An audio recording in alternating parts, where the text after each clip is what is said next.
এই কথা বলে জুলহাস যখন হরিণটা বাজান ধরবো ধরবো বাপ হয়ে গেছে এভাবে হতে দিচ্ছে হরিণ লম্পতে জুলহাস উপরে বাজান চলে গেছে জুলহাস বলতেছে লোকজন হরিণটা আমি রাখতে পারলাম না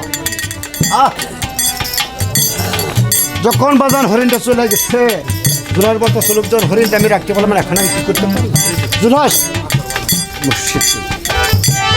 জুলহাস লম্পতে বাজান হরিণে বিশ্বাস করে বাজান ঘোড়ার বিশ্বাস করে বাজান পয়সা একটা চাবুক মারছে হরিণটা বাজান বাতাসে সঙ্গে যাবার শুরু করছে আর গুড়াটা বাজান বাতাস বরাবর যাবার শুরু করছে আর হরিণ যাইতে সারুনি শিখতে পারতেছে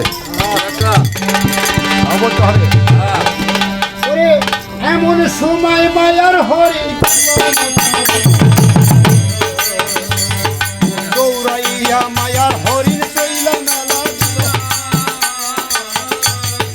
কত দূরে যাচ্ছে হরিণ সদায়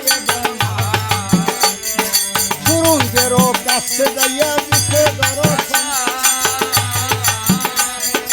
এমন সময় মায়ার হরিণ সুরঙ্গিয়া মায়ার হরিণ গমন করিল এমন সময় হরিণেরও পৃষ্ঠে গুড়া সারিয়া না দিল দূরে যাচ্ছে গুড়া সদায় গমন সুরঙ্গেরও কাছে যাইয়া দিছে দর্শন দেখিয়া সে রাজার শীতে সুরঙ্গেরও পরে চলে হরিণ মারিতে আসতে জুলহাস সুজন বাজান লক্ষ্য করে দেখলো হরিণটা বাজান একটা সুরঙ্গ গমন করতেছে আর আল্লাহর গাইবি হরি শুরু গেলে বাজান গাইব হয়ে গেছে জুলহাস লক্ষ্য করে চা দেখলেন বাজান হরিণটা বাজান সুরঙ্গটা গমন করতেছে ওই জুলহাস সুজন কোন কাম করছে বাজান গায়ের যত ঝুরি জামা ওই গর্তের সামনে রেখে হাতে একটা বাজান গর্তের সামনে রেখে উনি বাজান সুরঙ্গে রওনা হয়ে গেছে সুরঙ্গে যখন রওনা হয়ে গেছে বাজান কিছু দূর চলে গেছে বাজান হঠাৎ করে বন্ধু বান্ধবের কথা মনে হয়ে গেছে আরে বন্ধু বান্ধবের কথা যখন মনে হইল এদিক ওদিক জুলহাস নজর করিল এদিক ওদিকে যখন নজর করিল আমাবাসা রাত্র যেমন সমান দেখতে ঠাইরে জুলহাস হাতিতে লাগিল 11 পুষেরও কত চলে চক্ষু মেলে চায়া দেখে সুন্দর শহর সুবর্ণের অঞ্চলিকা সুবর্ণের সুবর্ণের বৃক্ষ আর সুবর্ণের ফল সোনার পুকুর আর কীট পতঙ্গ আদি আর সকল স্বর্গের সমান পুরী দেখিতে বাহার দেখি আসে চলে হাসে আর ধীরে ধীরে পুরীর মধ্যে প্রবেশিল গিয়া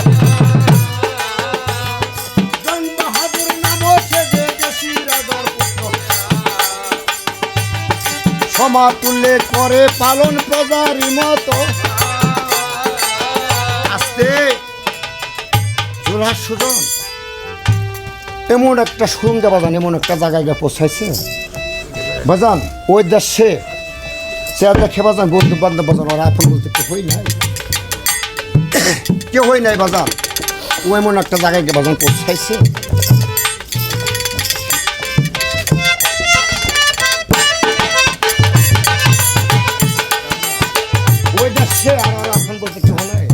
জুলহাস বলতেছে মাহবুব তুমি আমাকে কোন পরীক্ষা ফেলাইলে কারণ আমি হইলাম বাদশার ছেলে আমার বাবা হলো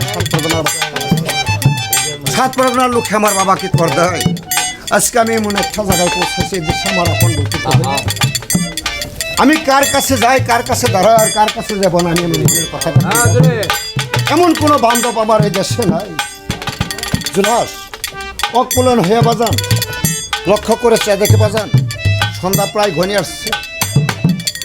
সোনার বরের শরীরটা বাজান একদম কালো হয়ে গেছে, বাজান ক্ষুধায় অস্থির হয়ে গেছে। লক্ষ্য করে চেয়ে দেখে বাজান সামনে একটা ফলের বাগান, বিভিন্ন রকমের ফল পাইকে রয়েছে, কত পশু পঙ্খী খেলা শুরু করছে। জুলহাস মনে মনে চিন্তা করতেছে, মাহবুব তুমি আমাকে কোন পরীক্ষায় ফেলাইলে? কারণ আমার বাবার এরকম একটা বাগান ছিল, আমি আমার বাগানে যাবে ফলসের আগে আমি আমার গুরুজনকে দিতাম, আমার গুরুজন বক্ষণ করতো, তারপর স্বামী নিজে বক্ষণ করতাম, বলে আমি বক্ষণ করতাম না। আজকে আমাকে তুমি কোন পরীক্ষায় ফেলালে? আমি এখন কি করতে পারি?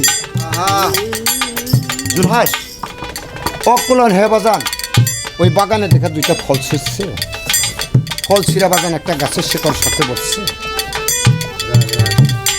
হঠাৎ করে বাজানো ওর বন্ধু বান্ধবের কথা মনে হয়ে গেছে। জুলহাস ওই বাগানে বসে বসে ওই বন্ধু বান্ধবের মতো কথা মনে করতে সার সে কি ব্যাখ্যা থাকছে। জুলহাস ওই বনের মাঝে যায় বাজান, ওই বাপ মার সুখে বাজান গাছের সাথে বসে বসে বাজান ওই বাপ মার কথা বাজান মনে মনে ইস্তেফা করতেছে। এইখানকার কথা হলো সে কর্মের বাণী, ওই জঙ্গরাজা কি কাজ করে তাহাই বলে শুনি।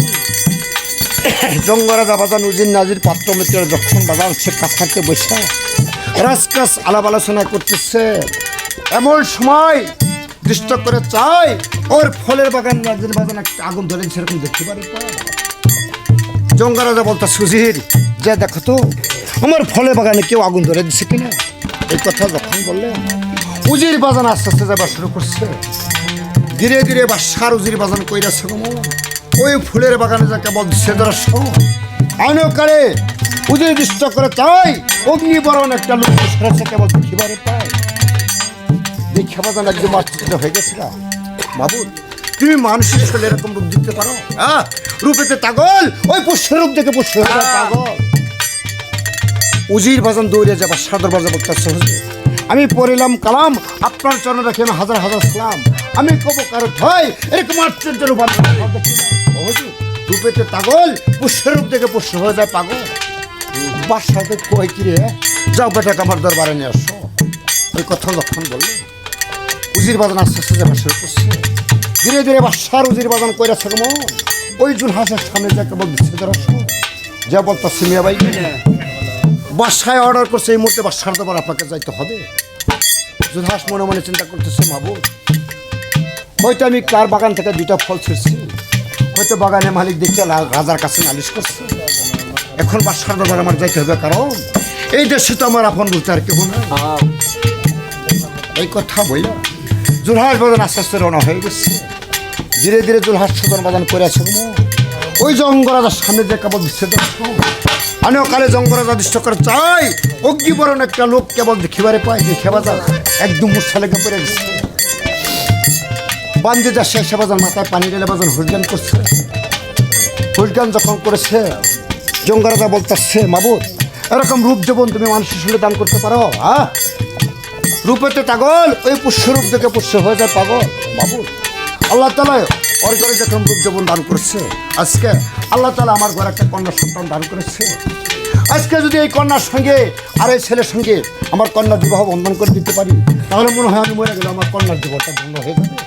এই কথা মনে করে জঙ্গরাজা কোন কাম করছে বাজান জুলহাসকে বাজান করে একটা নিয়ে বক্তব্য দিচ্ছে, নিয়ে বলতেছে, বাবা তুমি কোথায় থেকে আসছো? হ্যাঁ জুলহাস মনে মনে চিন্তা করতেছে, আমার বাবা হলো সাত পরগনা, সাত পরগনার লোকে আমার বাবাকে কর দেয়। আজকে যদি বেড়ার কাছে সত্য কথা বলি, হয়তো আমার বাবার কোনো পুরানো সত্য থাকলে বেটা আমাকে মেরে ফেলাইতে পারে। বেটার কাছে আমি পরিচয়টা আমি গোপন করে যাবো। যদি বেটা আমার সঙ্গে ভালো ব্যবহার করে তাহলে বেটার কাছে আমি সত্য কথা বলবো, নাহলে বলবো না। এই কথা বলে জুলহাস সুজন উনি বাজান কোন কাম করছে বাজান, উনি বাজান উনি শিক্ষি বাক্য ছাড়ছে।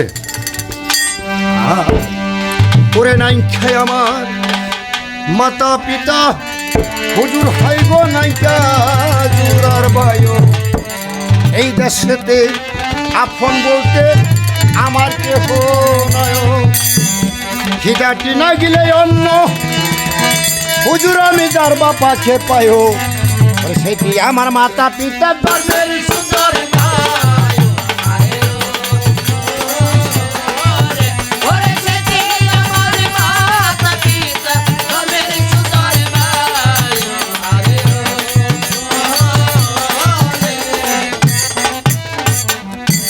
বাদশাহ জঙ্গরাজা মনে মনে চিন্তা করতে আসলে তো এই দেশে আপন বলতে কেউ নাই। উনি বাজান দরেক করে বাজান জুলহাসকে বক্ষের মধ্যে নিচ্ছে। যখন বক্ষের মধ্যে নিচ্ছে জুলহাস মনে মনে চিন্তা করতেছে বেটা তো আমাকে আশ্রয় দিল, হ্যাঁ আশ্রয় দেয় তো আমাকে কোনো দিন মারতে পারে না, তাহলে বেটার কাছে আমার সত্য কথা বলতে হয়। জুলহাস চোখের পানি ছেড়ে জুলহাস সে কি বাক্য ছাড়ছে।